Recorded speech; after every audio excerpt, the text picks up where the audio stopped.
मुझे दुकान दिख गई, मैं आ रही। नहीं नहीं नहीं, तुम फोन मत रखना प्लीज प्लीज, मैं पहुंच गई।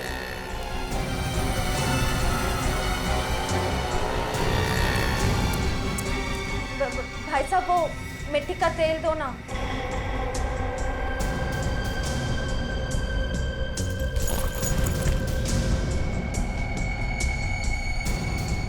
मैं सीआईडी ऑफिसर हूँ, सीधे से बता दे किसके इशारे पे तूने मुझे बैग दिया, वरना ससुराल की सैर करनी पड़ेगी। वो जा रहा है, नीली कमीज वाला, फोन पर। मैं हूँ रिशिता, वो ब्लू शर्ट वाला।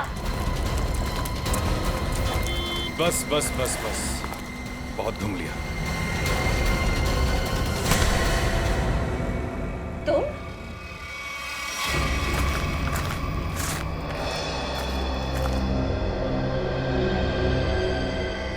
घसीटने का निशान।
अच्छा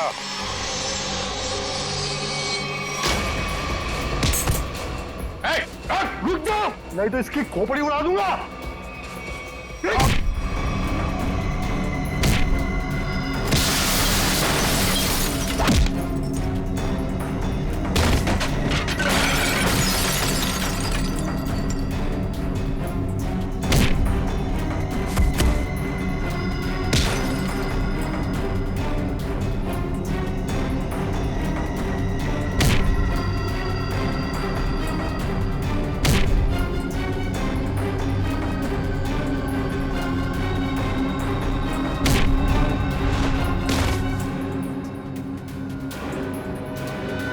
कि बस लगी तो नहीं?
एक मिनट पूर्वी, उसका नकाब उसका ये साथी उतारेगा।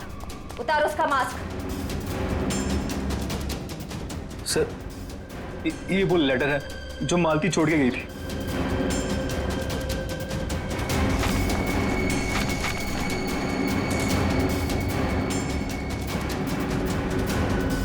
ये आप क्या कह रहे हैं सर?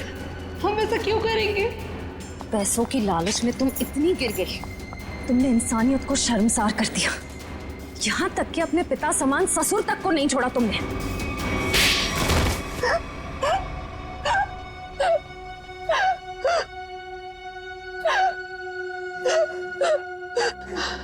मैंने जो कुछ भी किया लोगों की मर्जी से किया और उन्हें उनके बलिदान का दाम भी दिया। गलत। लोगों की मजबूरी का नाजायज फायदा उठाया तुम लोगों ने। उनके शरीर के अंगों का काला कारोबार कर रहे थे तुम लोग। क्यों? क्योंकि आपकी सरकार ने मेरा डॉक्टर का लाइसेंस कैंसिल कर दिया था। कमाल है, तुम्हारा लाइसेंस रद्द कर दिया तो तुमने लोगों को मारना शुरू कर दिया।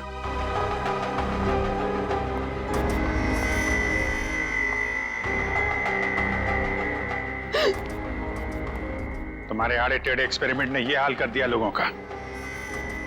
शर्म आनी चाहिए तुम दोनों को। इतना नीचे गिर गए कि अपने घर वालों को तक नहीं छोड़ा तुम लोगों ने। क्या करते सर, विदेशी ग्रुप से पैसा ले चुके थे हम, और जो अंग उन्हें चाहिए थे वो हमारे पास नहीं थे, इसलिए सोचा घर वाले ही सही। बड़े बड़े मुजरिम देखे हमने, मगर तुम लोगों जैसे घटिया सोच वाले लोग आज तक नहीं देखा। बीमार हो तुम लोग, इस समाज में रहने लायक नहीं हो। किस्मत अच्छी हुई तो जिंदगी भर जेल में सड़ोगे, वरना आसार तो यही है कि अदालत फांसी देगी तुम्हें। ले जाओ इन्हें। चलो।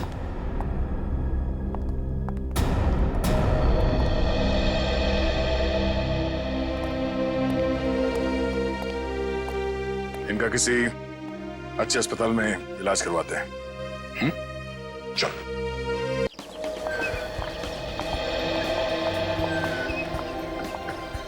राहुल और जय, आज मैं इतना खुश हूं कि मेरे पास शब्द नहीं है बताने के लिए। अरे भाई 6 साल के बाद अपने दोनों बेटों को एक साथ देखने का, एक बाप को जो खुशी होती है ना, तुम उसका अंदाजा भी नहीं लगा सकते। बाबूजी, राहुल, जय, जल्दी आइए, खाना तैयार है। आप लोग भी प्लीज आइए। आओ बेटा, जल्दी आओ, खाना तैयार है। हाँ भाई मेरे मिक्की माउस। क्या खाएंगे गुड़िया? मिट्टी बेटा आप क्यों? ये हलवा लीजिए ना, नीता ने खास आपके लिए ही तो बनाया है, लीजिए। अरे वाह। ओ बेटा मिट्टी, भूख लगी है ना? वाह क्या स्वादिष्ट हलवा है, मजा आ गया। बाबूजी, आज शिल्पा ने खाने में बहुत ज्यादा प्यार डाला है, इसीलिए खाना इतना टेस्टी लग रहा है सबको।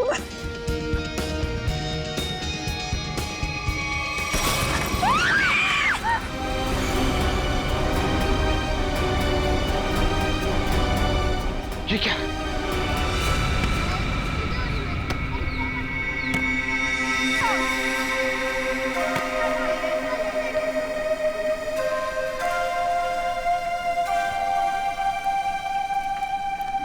अरे प्रकाश अंकल, आप यहाँ?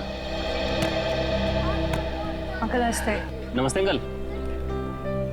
नमस्ते। अंकल मैं तेज बीविंग में रहता हूँ। माफ करना बेटा, मेरा ध्यान कहीं और था। कोई बात नहीं।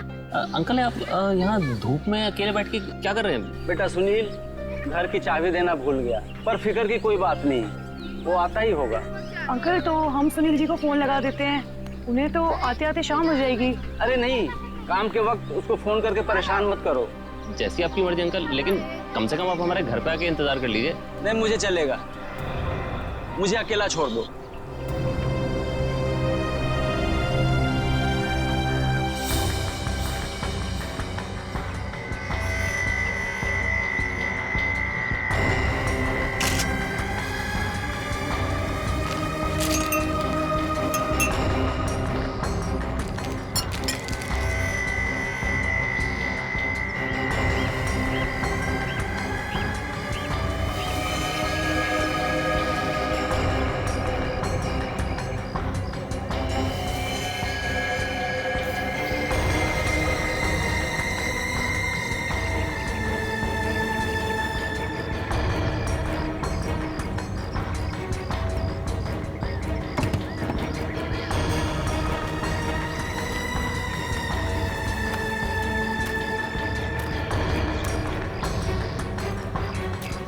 एक बात बताइए जी, आप सब लोग यहाँ पर खाना खाने बैठे थे है ना, तभी ये हाथ खाने में गिरा?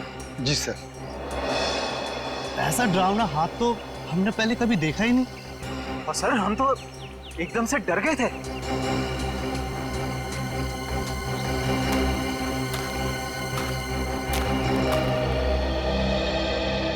सर आपने हाथ तो देखा ही ना सर, गला नहीं है लेकिन खून पूरी तरह से सूख चुका है। बहुत बुरी हालत से काटा है ये हाथ। अगर ये हालत इस हाथ की है, वही सोच रहा हूँ जिसका ये हाथ काटा गया है उसके और शरीर के हिस्से का किया होगा। सर क्या ये हाथ देख के हम पता नहीं लगा सकते कि ये आदमी का हाथ है या किसी औरत का हाथ है? ये तो साळुंखे बताएगा, उसका काम है।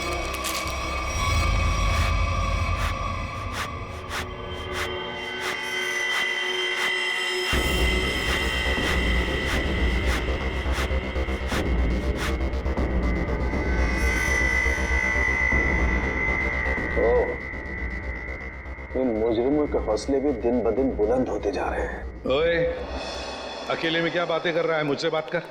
क्या पता चला, बता जल्दी। बस जिस किसी का भी हाथ है उसका डीएनए मरने वाले की कहानी पुकार पुकार कर बता रहा है। ऐसी क्या कहानी बता रहा है सर? सचिन, जिस किसी का ये हाथ है उसकी उम्र 40 से 45 साल की है। और बॉस, इसके साथ जो कुछ हुआ है उसे सोच करके भी रोंगटे खड़े हो जाते हैं। रोंगटे खड़े हो जाते? क्यों सालूंके साहब? इसके हाथ में से खून का एक एक कतरा निचोड़ निचोड़ के निकाला गया है। क्या कह रहे हैं सर आप? इतना कुछ किया गया इस बेचारे के साथ इसे मारने से पहले? हाँ, और ये सुइयां, ये तारें, ये सब इस हाथ के प्रेशर को, वॉल्यूम को और डेंसिटी को बता रहे हैं। लेकिन सर जब आदमी मर चुका है और उसके हाथ में खून ही नहीं है तो प्रेशर कैसा? एक डेड बॉडी का भी एक निश्चित वॉल्यूम, निश्चित प्रेशर और निश्चित डेंसिटी होती है, लेकिन इसके मुर्दा शरीर का वो डेंसिटी, वो वॉल्यूम और वो प्रेशर तीनों कम है। और ये हाथ देखो बॉस, इस हाथ को देखने से लगता है कि किसी ने बहुत ही क्लिनिकली, सर्जिकली इस हाथ को काटा है। अच्छा, मतलब किसी ऐसे आदमी ने ये काम किया है जो मेडिकल के बारे में जानता है, शायद डॉक्टरी पेशे का हो सकता है। लेकिन ये है कौन, ये जानने से पहले हमें ये पता लगाना होगा कि ये हाथ किस आदमी का है, और ये हमें इस हाथ के ऊपर मिली अंगूठी ही बता सकती है। लेकिन सर उस अंगूठी को तो जंग लग गया था ना? हाँ, अंगूठी को जंग लग गया था, इसीलिए बॉस उस अंगूठी को ब्रिंजोन कार्बाइड नाम के केमिकल में डाला है ताकि जंग हट जाए और उस अंगूठी का असली रूप हमारे सामने आ जाए। एक मिनट।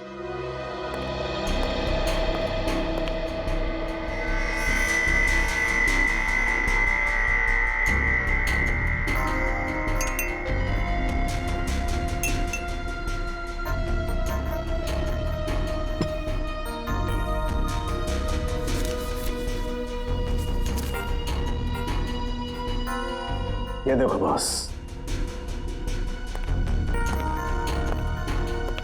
ये अंगूठी एकदम साफ।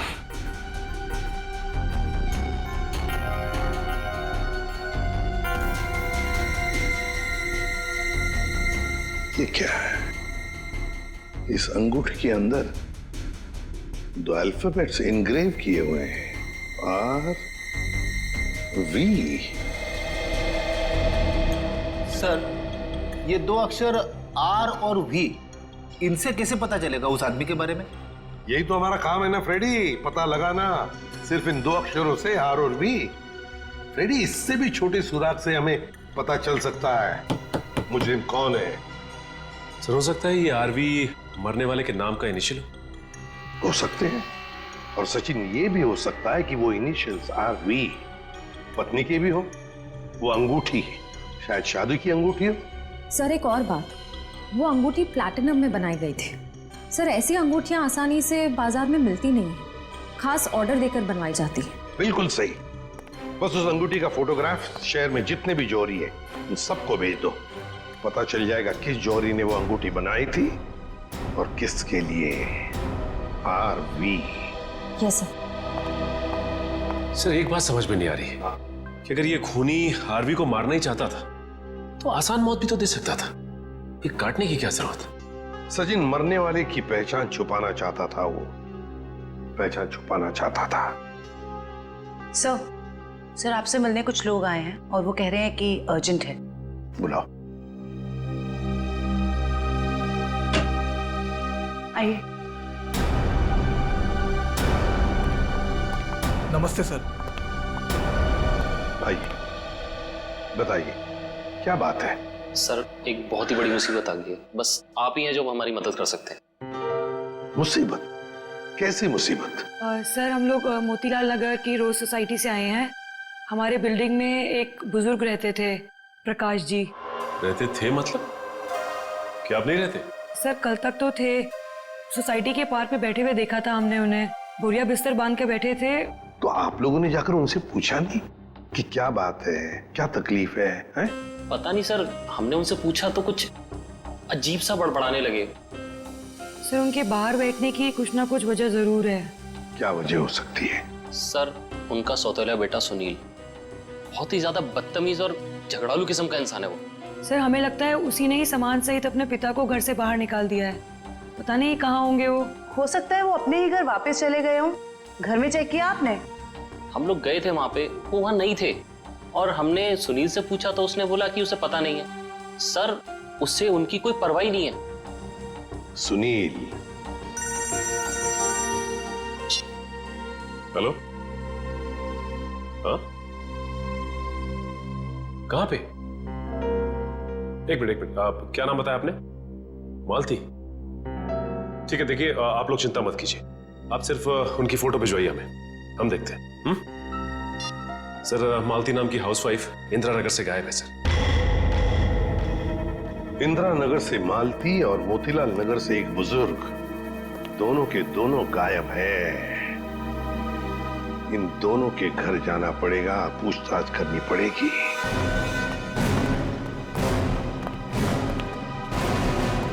सर हमने मिस्टर सुनील का घर अच्छे से चेक किया, प्रकाश जी नहीं है वहाँ पे और ना ही कोई ऐसा सुराग मिला है जिससे प्रकाश जी के बारे में कुछ पता चल सके। सर मैंने कहा था ना कि मुझे कुछ नहीं पता कि वो कहाँ चले गए। प्रकाश जी तुम्हारे सौतेले पिता थे, तुम्हारे उनके साथ अक्सर झगड़े हुआ करते थे, है ना? क्यों? सर झगड़े होते थे, पर किस घर में झगड़े नहीं होते? इसमें सौतेली वाली बात कहाँ से आ गई सर? सगे बाप बेटों में भी तो झगड़ा होता है ना। मैंने उन्हें हमेशा सखी से ज्यादा समझा। अगर इतना प्यार था तो फिर उन्हें बाहर क्यों छोड़ दिया? सर उन पे घर की डुप्लीकेट चाबी थी, चाहते तो घर में बैठ सकते थे। सर मुझे तो लगता है कि इन दोनों ने मजबूर किया होगा उन्हें घर छोड़ने के लिए। ये आप क्या कह रहे हैं सर? हम ऐसा क्यों करेंगे? सर आपको क्या लगता है मैं अपने पापा के साथ कुछ गलत करूंगा? सर मेरे पापा को ढूंढ के ला दीजिए। हाँ प्रकाश जी को तो हम ढूंढ कर निकालेंगे ही निकालेंगे, वो तो हमारा फर्ज है। लेकिन एक बात याद रखना, अगर पता चला तुम लोगों ने अपने पिताजी के साथ कोई गैर बर्ताव किया है तो अच्छा नहीं होगा, समझे?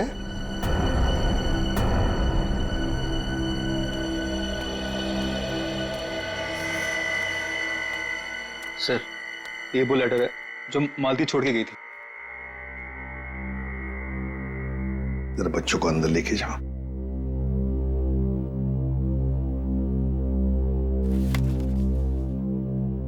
मैं मालती अपने पूरे होश में बिना किसी दबाव के ये खत लिख रही हूं।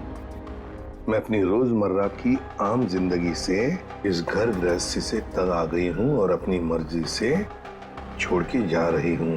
मुझे माफ कर देना विनय, माफ कर देना राहुल। कुछ दिन आप सबको बहुत तकलीफ होगी मेरे बिना, मगर फिर आदत पड़ जाएगी। मेरे वापस आने की उम्मीद मत रखना, हमारा साथ यहीं तक ही था। मालती। सर ऐसे कैसे कोई पत्नी अपने बसे बसाए घर को छोड़ के जा सकती है? वही तो। वो मैं कल बच्चे को स्कूल छोड़ने गई थी ना, तो वो मुझे वहां मिली थी, तो मुझे उसका बर्ताव कुछ अजीब सा लगा। कुछ अजीब सा लगा मतलब कैसा लगा आपको? मतलब वो बच्चे के सामने रो रही थी सर। हमेशा अपना और पापा का ख्याल रखना। आप कहीं जा रहे हो क्या? मैं भी चलूंगा आपके साथ। नहीं बेटा, मैं कहीं नहीं जा रही। और रोते रोते उसने बच्चे को वैन में बिठाया और वो सब्जी लाने के लिए चली गई, और जाते जाते उसने अपना मोबाइल फोन भी तोड़ दिया। ये तो बड़ी अजीब बात है। कैसे गई वो वहां से? वो ऑटो से गई सर। और कहाँ गई, कुछ पता चला? मेरा मतलब है, क्या सुना आपने? नहीं, मैं सुन नहीं पाई सर। चलो ठीक है, thank you very much. Sachin, Motilal Nagar और इंदिरा नगर के जितने भी रिक्शा वाले हैं उन सबको प्रकाश जी और मालती के फोटोग्राफ्स दिखाओ। एक्सक्यूज मी भाई साहब, इस आदमी को आपने यहाँ कहीं देखा क्या? नहीं सर, इनको कभी नहीं देखा। अरे अब ध्यान से देख के बताइए, हो सकता है कभी आपकी टैक्सी में बैठे हो। टैक्सी में तो दिन भर में बहुत लोग बैठते हैं साहब, हर किसी का चेहरा याद रखना मुश्किल रहता है। शुक्रिया।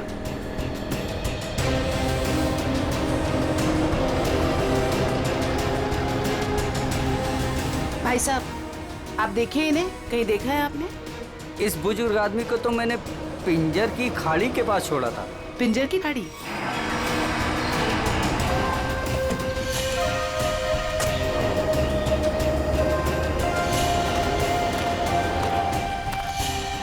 साहब, ये औरत कल पक्का मेरे साथ मेरे ही ऑटो में गई थी। अरे मैडम, यहाँ इस सुनसान जगह पे कहाँ रुकवा दिया ऑटो? आगे सारा जंगल ही जंगल है। और साहब एक और बात बताऊं, वो औरत ना मुझे बड़ी अजीब सी लग रही थी साहब। पूरे रास्ते रोती हुई गई और मोटी डोंगरी की गुफा के पास इसने मेरी ऑटो रुकवाई और उतर के चली गई। मैंने कहा भी कि मैडम अपने बाकी के पैसे तो लेते जाइए, लेकिन उसने पीछे मुड़कर देखा ही नहीं, बस जंगलों की तरफ बढ़ती चली गई साहब। जी सर। अरे जयवंती जरा देखो, देखो जरा ये टैब में, मोटी डूंगी की गुफा और पिंजर की खाड़ी। सर, ये दोनों इलाके तो कुलवाड़ी के जंगलों के आसपास हैं। काफी सुनसान इलाका लग रहा है सर। हाँ, इस इलाके में 20 किलोमीटर तो जंगल ही जंगल है, लेकिन ये दोनों ऐसे घने जंगल में उतरे क्यों?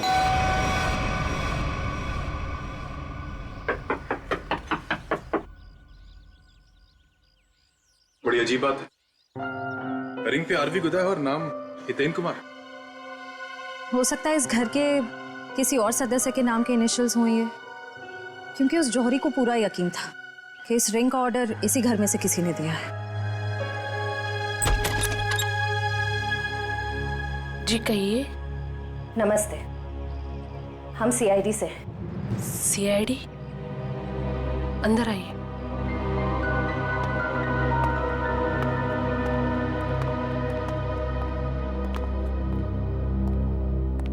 जी, हितेन ठीक तो है ना? कहाँ है वो? आप उन्हें साथ नहीं लेके आए?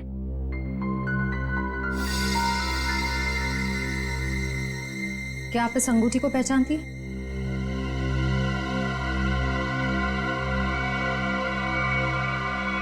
संभालिए अपने आप को।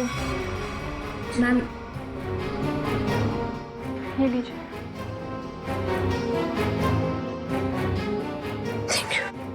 क्या आप बता सकती हैं कि इस अंगूठी पर जो आरवी इनिशियल्स बने हुए हैं, इनका क्या मतलब है? अपने माता पिता के नाम पे गुंदवाया था इन्होंने। ससुर जी का नाम राकेश था और सासू माँ का नाम विनी था। मुझे लग रहा था कि जरूर कुछ ना कुछ बुरा हो रहा है। हितेन कभी मुझे बिना बताए घर से गायब नहीं हुए। क्या आप मुझे उन्हें मिलवा सकते हैं प्लीज? मैम, दरअसल हमें उनका कटा हुआ हाथ। बस कुछ मत बताइए, मैं और कुछ सुन नहीं सकती। मैं जानती थी हितेन जिस राह पे चल रहा है उसका अंत अच्छा नहीं होगा। हमें भी पता चल चुका है कि वो किसी गलत काम में शामिल थे, इसलिए आपने उनके गायब होने की रिपोर्ट नहीं दर्ज कराई। क्या आप प्लीज हमें पूरी बात साफ साफ बताएंगे? दरअसल इन्होंने अपने कंपनी से 10 करोड़ का घोटाला किया था। 10 करोड़ का घोटाला? इन्होंने वो पैसे कहीं और काम पर लगाए। पैसे तो डूब गए, लेकिन जब कंपनी ने उनके पास पैसे की डिमांड की तो उनके पास पैसे देने के लिए एक फूटी कौड़ी भी नहीं थी। फिर क्या, कंपनी ने इनके ऊपर केस कर दिया। हमारा घर नीलाम होने के कगार पर आ गया। मुझे लगा शायद इसलिए ये 3 दिन पहले घर से गायब हो चुके हैं। और इसलिए आपने उनके गायब होने की रिपोर्ट दर्ज नहीं कराई? नहीं, दरअसल अचानक मुझे इनके कंपनी से कॉल आया, किसी ने कंपनी की रकम चुकता कर ली है। मैं खुश हो गई कि शायद ये अब वापस आएंगे। 1 मिनट, वो 10 करोड़ रुपए जो हितेन ने कंपनी से चुराए थे वो किसी और ने चुकते किए? किसने? पता नहीं, किसी ने इनके कंपनी के अकाउंट में वो रकम डलवा दी थी और एक चिट्ठी छोड़ी कि ये रकम वही है जो हितेन ने उनकी कंपनी से ली थी। बड़ी अजीब बात है मैम, कोई और हितेन के पैसे क्यों चुकाएगा, वो भी 10 करोड़। इसके पीछे जरूर कोई गहरा राज है। मैम, आपके रिश्तेदारों ने या दोस्तों ने हितेन को ढूंढने की कोशिश नहीं की? कोशिश की न, हितेन की गाड़ी भी मिली गुलवाड़ी जंगल के पास, लेकिन हितेन का कुछ पता ही नहीं चला। गुलवाड़ी जंगल।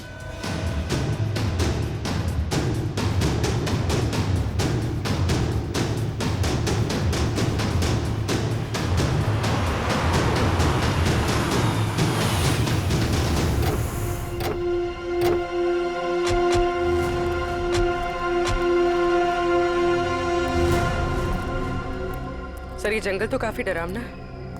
प्रकाश जी और मालती यहाँ क्या करने आए होंगे? हो सकता है उन्हें झांसा दे के लाया गया हो या जबरदस्ती यहाँ ले आया गया हो।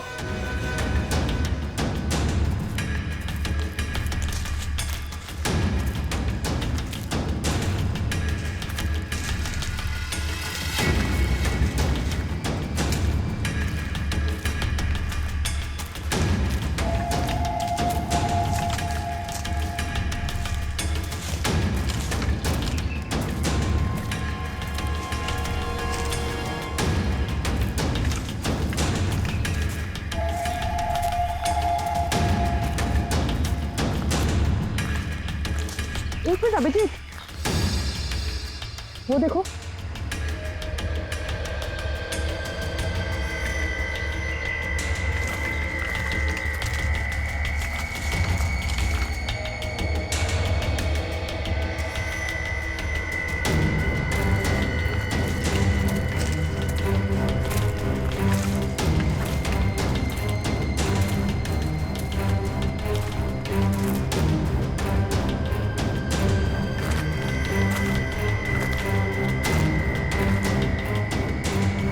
इतने सारे कपड़े, ये जूते, ओह माय गॉड, खून देखा? Oh no.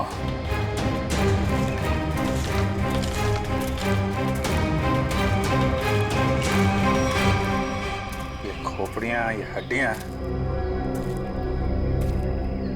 ये जंगल के अंदर चल क्या रहा है?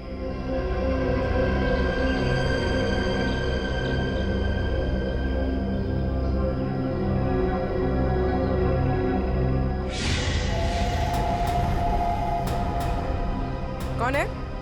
कौन है वहाँ?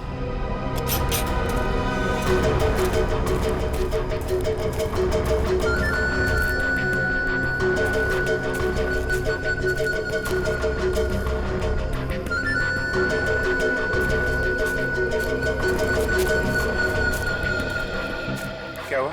वहां तो कोई नहीं है सर। सर वहाँ पे कुछ था सर। सुनसान जंगल में कौन हो सकता है? ये इतने सारे कपड़े, जूते और ये हड्डियों को देखकर लग रहा है कि अलग अलग उम्र के लोगों को शिकार बनाया गया है। बहुत खतरनाक अपराधी है, मासूम भोले भाले लोगों को यहाँ बुला के मार डालता है।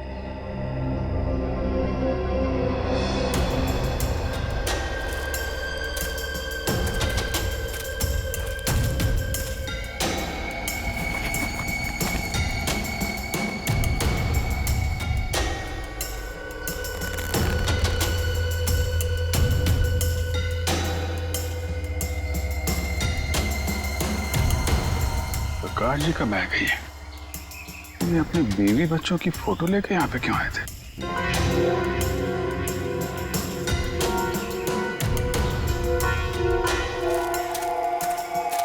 ए रुको, क्या हुआ? सर वहां पर कुछ अजीब सा था सर। गाड़ी क्या हुआ सर?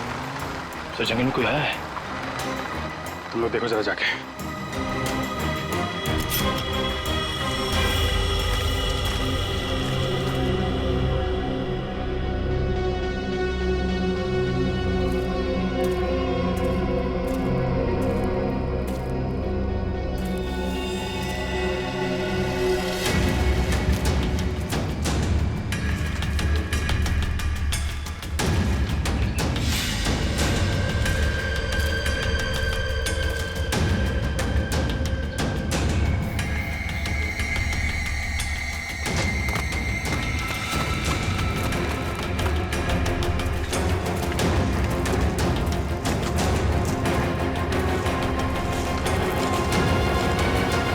हितेन का कटा हुआ हाथ और उसकी गाड़ी मिलती है गुलवाड़ी जंगल के आसपास।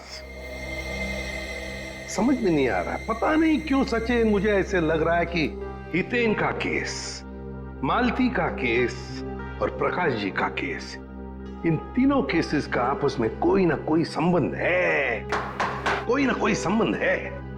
सर प्रकाश जी और मालती के बारे में कुछ और पता चला है। क्या? सर ठीक हितेन की तरह ही प्रकाश जी और मालती दोनों कर्जे में थे। प्रकाश जी के बेटे को 5 लाख रुपए देने थे और मालती जी का घर गिरवी रखा था।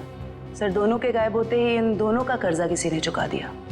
हितेन भी कर्जे में था, मालती भी कर्जे में थी, प्रकाश जी भी कर्जे में थे। तीनों के तीनों गायब होते, तीनों के तीनों आखिरी बार दिखाई पड़ते हैं गुलवाड़ी जंगल के आसपास। काम करते हैं उस लाइन पर, गुलवाड़ी जंगल के लाइन पर जितने भी ऑटो रिक्शा वाले और टैक्सी वाले धंधा करते हैं, सबको यहां लेकर आते हैं। सब हम लोगों को क्यों बुलाया? इसलिए बुलाया है कि हमें तुम लोगों की मदद चाहिए। हम क्या मदद कर सकते हैं साहब आपकी?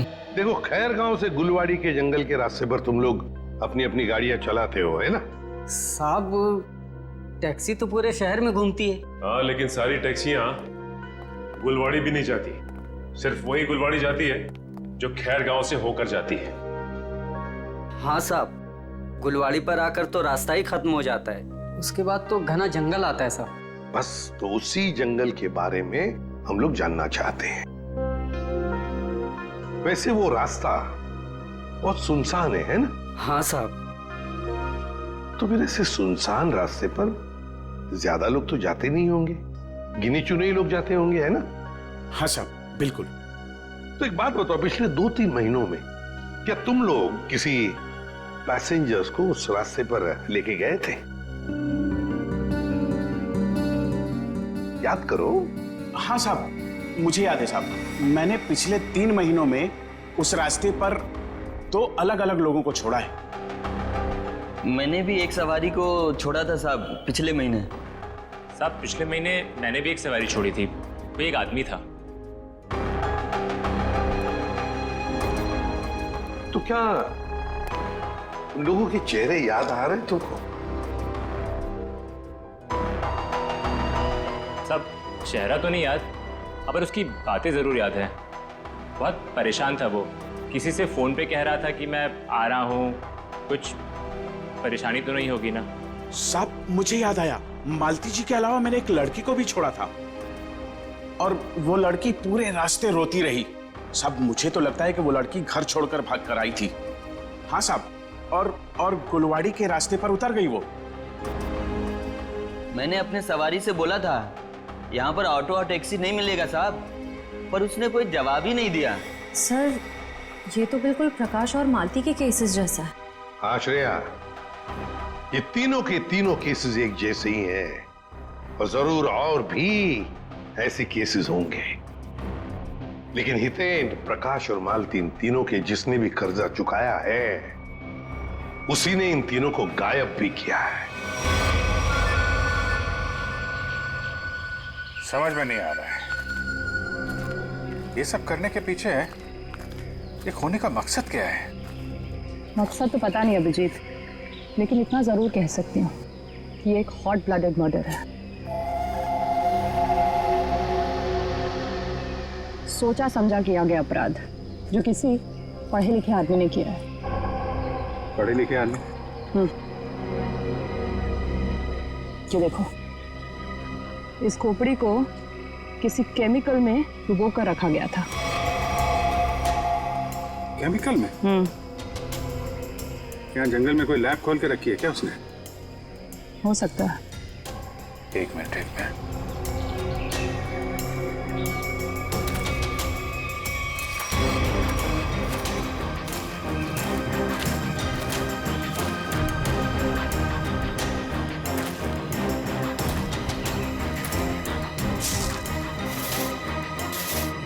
ये देखा?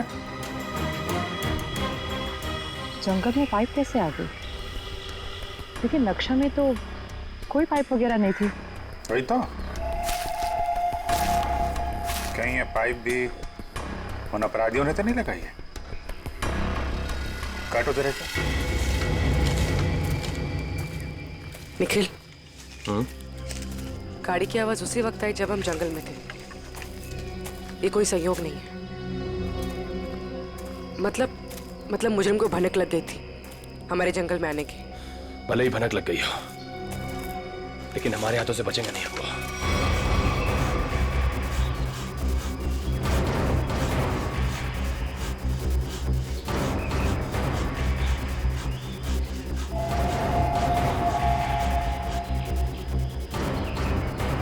बदबू आ रही है। खून? पाइप में खून है। लोगों को मार के, उनकी लाशों को काट के इस पाइप में से खून भेजा जा रहा है। किसी एक आदमी का काम नहीं है, ये पूरा का पूरा गिरोह है। ये पाइप हमें उन तक पहुंचाएगा। सर, मैंने मिसिंग पर्सन्स ब्यूरो से पता लगाया। सर, जंगल के पास जो लोग गायब हुए थे वो सब कर्जे में डूबे हुए थे। जो लोग उस गुलवाड़ी जंगल में गायब हुए सब कर्जे में डूबे हुए हैं। तो मतलब मेरा शक सही था। ये कोई संयोग नहीं, सोच समझ के बनाया हुआ प्लान है ये, कर्जे में डूबे लोगों को निशाना बनाने का। सर, लगता है ये कोई सीरियल किलर है जो कर्जे में डूबे लोगों को ही अपना शिकार बना रहा है। सर सचिन, हो तो हम पता लगा ही लेंगे। ये प्रकाश, हितेन और मालती, इन तीनों के फोन रिकॉर्ड चेक किए? Yes sir. क्या पता चला?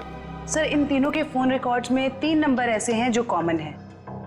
किस किस के फोन नंबर्स है वो? सर, 2 नंबर तो बंद आ रहे हैं और तीसरा नंबर किसका है इसका पता नहीं चला है। लेकिन सर, इस तीसरे नंबर से किसी जया को फोन किया गया है परसों। तीसरे नंबर से जया को फोन किया गया है? तो फिर लगता है जया की जान को खतरा है। जया की जान को खतरा है। श्रेया, इस जया को फोन करो, पूछो उससे क्या वो किसी कर्जे में डूबी है क्या?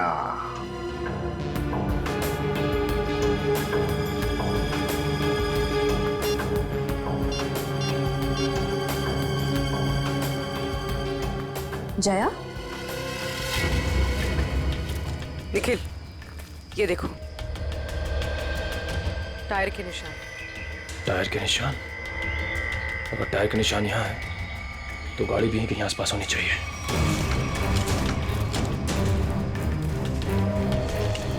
गाड़ी उस तरफ है, संभाल के।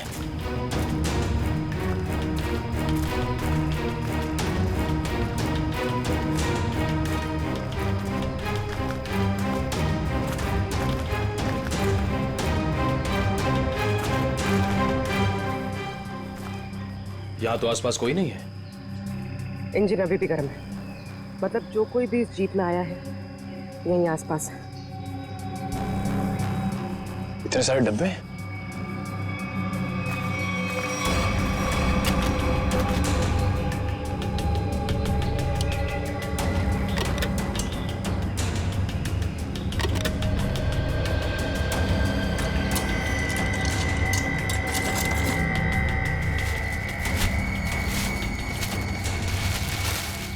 ये तो अस्पताल का सामान है।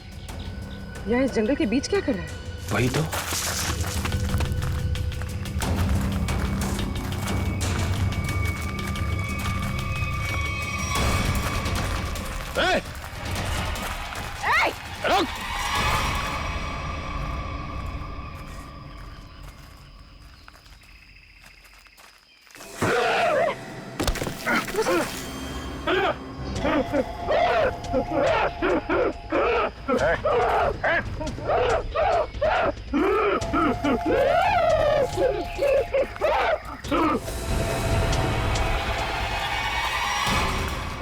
रुक!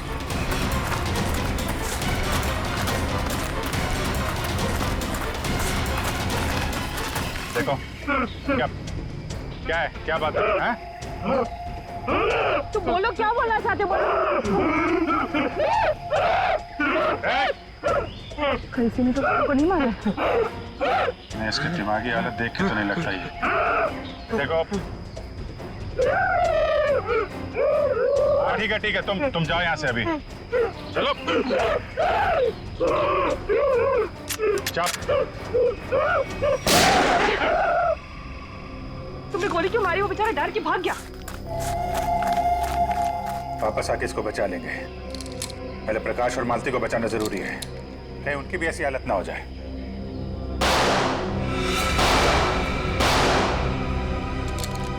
गोली की आवाज?